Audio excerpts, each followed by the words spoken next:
Good morning. Last day namin sa Port Barton. Actually, half day lang. Bumili lang kami pandesal, Spanish bread, tsaka parang cinnamon bread ata yung isa. Dos ang kanilang pandesal. Okay na, kasi laki din sa Candelaria o sa Maynila. Malambot. Kami magbe-birding. Kalimutan ko pa sabihin. Breakfast, tapos mayroon kaming coffee ko dito. Mamaya luluwas na kami ng Puerto Princesa. Habang malamig. Tapos, ano? Ay, cobra ba inumin mo? Hindi. Mamaya. Saan yung isa? Pagising dito. May tao. Baka pwede magtanong sa'yo papuntang lake. Ayan, nagpark muna kami sa gilid. Ganda dito. Oh, tingnan nyo. Magubat. Yung may ibon lang dumaan. Tapos dito sa taas, ang ganda rin.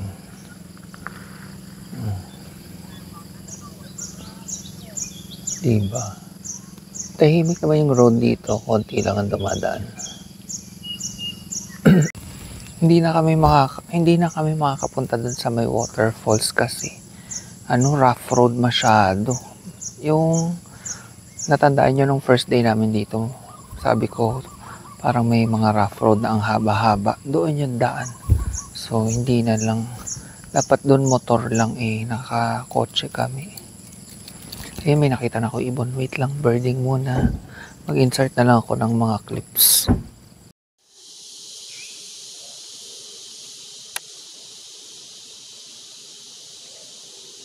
Dalawa sila. Ang alin? Pigeon?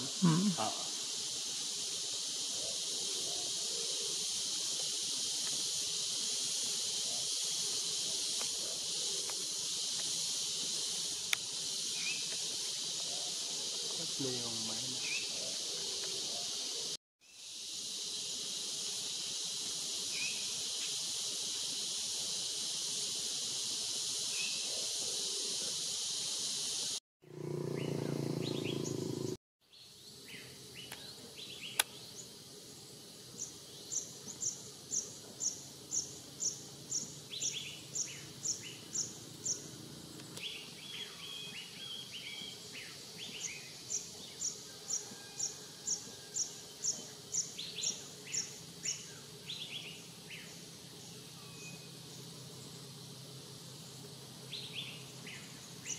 Uy, Drongo. May resort dito. Ayun. Ganda ng resort. Tapos marami raw bird sa loob, sabi ni Mahal. Kasi yan, mapuno. Dami ko naririnig. Dito pa rin kami. Mataas lang yung mga puno nila. So, tapos kami mag-birding. Naka 2.5 hours kami. Ayun, i-share ko na lang yung mga clips. Pero bukas sa Puerto Princesa, mas matagal, whole day. So, paghihiwalayin ko yun kasi ito Port Barton to eh. Or same lang ba yung birds dito tsaka dun? Magkaiba din. Bis na kami tapos mag-ayos ng gamit din. Check out na din. Yan, check out na kami sa Luceville. Bye-bye Luceville. In fairness, ang sarap ng stay namin dyan. Malinis. Mabango. Natatasan ba ito? Si Mahal mag-drive hanggang malapit sa Puerto. Tapos mamaya ako. Pero mag-lunch muna kami.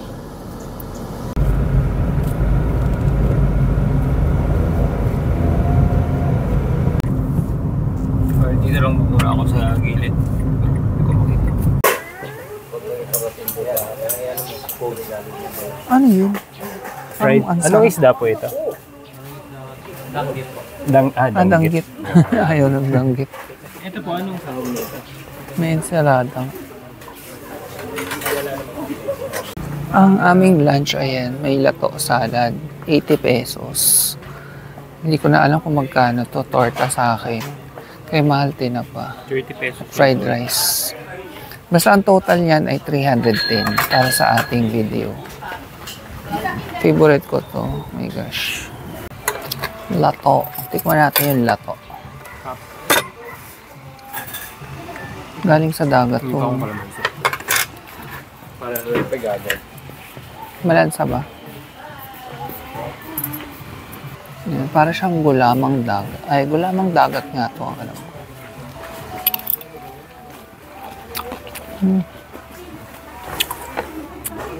Ang sarap. As in. Sarap ng lato.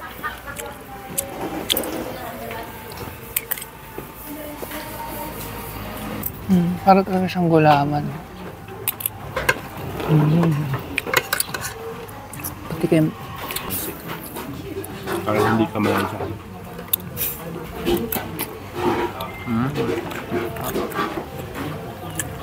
Naimunggo yung fried rice.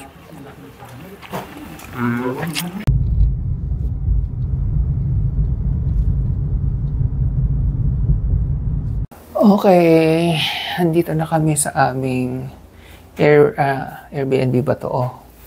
Parang ganun, pero hindi naman sa Airbnb to eh. Direct namin tong binook sa Facebook. Ayagel Homestay. Lalagay ko na lang yung link sa description para kung nandito kayo. Sa Puerto Princesa kasi $799 lang to per night. Ang laki-laki. Pakita ko sa inyo ha. So ito yung entrance. O ayan. Ito yung labas niya. Rough road pero highway na dun. Kasi lalakarin mo lang. So pagpasok mo ganyan, may lalagyan dito ng mga sapatos, ganyan.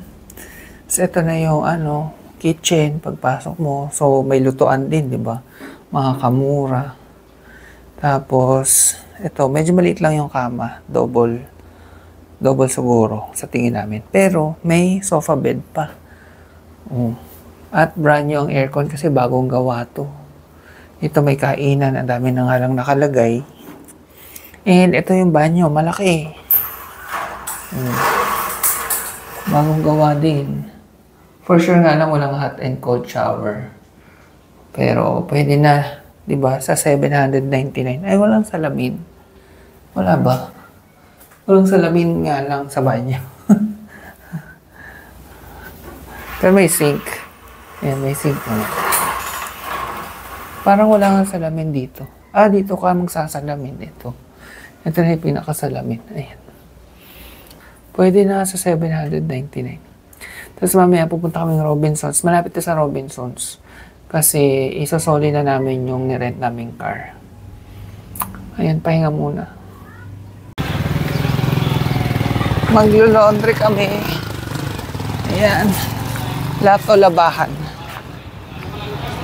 Kajinit. Ay, anong meron dyan? Ito yung tsura dito. Ang lungsod ng Puerto Princesa, hindi bukas kumiti ngayon, our fisherman mayor. Na natin isa-isahin sa lato ng barangay officials ng barangay San Manuel. May napansin ako kay Kap. Naisip ko, para ko kahit saan ka pumunta Kap, hindi ka mga... So yan, time na para magpaalam tayo dito sa aming nirent na sasakyan na si Pantera ang ipinangalan ko.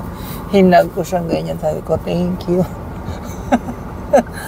Gusto ko siya kasi ang sarap niya i-drive dahil brand new. So nandito tayo sa Robinsons Place, Palawan. Kikita ba? Ayan. Magme-merienda kami, tsaka mamimili kami ng supplies para sa aming birding tomorrow. Stop na lang. Maliit lang pala. Ito na yung second floor ng Robinsons. Maliit lang. Ito ang food court nila. Siyempre doon tayo wala sa Maynila. Yung Van Pho Chow Long. Baka may makain kami. Ayan. Sana meron. Ayan, si Mahal ay mga fishball, kikyam, squidbot.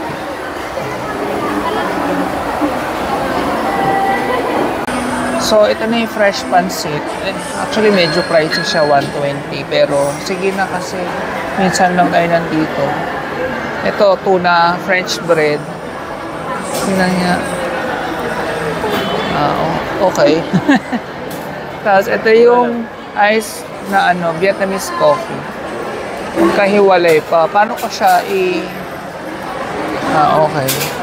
Picturean ko muna. Okay, bingso naman tayo. Gutom kami.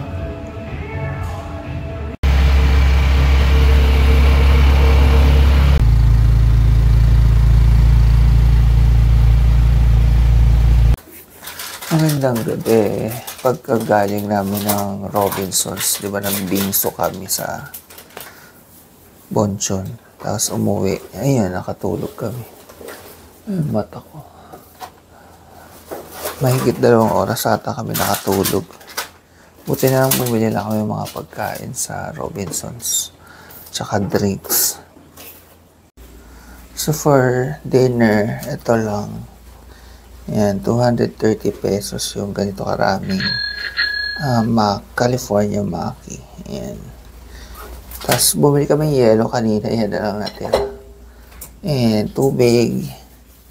Tapos mga baon bukas. Ayan. Pero iba kakainin na ngayon dyan. May candy dun. Ayun lang. Ay, mga drinks ito. Mga zero na soda. Zero sugar. Right and light. Ayan. Tapos ito, bigay ito dito, libre. Gawang Indonesia. Palm sugar na coffee. Ayan. O, diba? Hanggang dito, sinusundan kami ng Bali. Bukas tikman natin yan. Itong tinapay na tira, babaon namin. Magtitinidor lang ako kasi yung kasamang chopsticks ay iisa. Tumutungo-tungo si Iman. Masarap ba? Kaya siya Hindi. I mean, pwede na. Mas masarap yung sa Walter. Masarap may sa Walter. Makanin to. Puro kanin. Tsaka yung kanin parang suman. Nasa suman. Sa Robinsons namin ito nabili.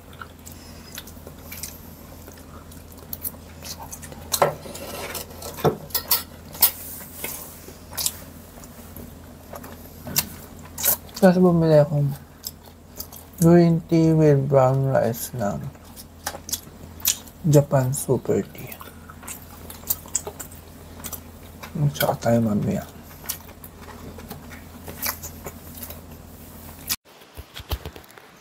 Kawawa naman yung mami. Buti meron pa kaming banana chips galing Port Barton. Kumakain siya. So binibigyan ko. Ang payat-payat eh.